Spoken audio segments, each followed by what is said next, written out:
ఇప్పుడు ఆనాడు బీఆర్ఎస్ ప్రభుత్వము కేసీఆర్ గారు కేటీఆర్ గారు మేము ఆ రోజు పారిశ్రామికవేత్తలకు రెడ్ కార్పెట్ వేశాం.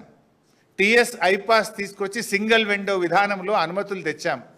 దేశానికి మార్గదర్శకంగా నిలిపి ఈ రాష్ట్రాన్ని ఇన్వెస్ట్మెంట్లకు నిలయంగా మార్చాం.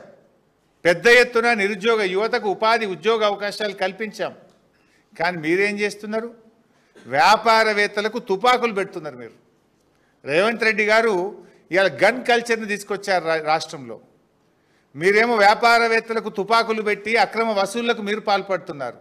ఆ రోజు కేటీఆర్ గారు ఒక మంత్రి అని భావించకుండా ఒక వ్యాపారవేత్త టెక్ మహేంద్ర సిఇఓ సిపి గుర్నాని గారికి వర్షం పడుతుంటే తానే గొడుగు బట్టి వ్యాపారవేత్తల్ని ఆహ్వానించిన సంస్కృతి మాది.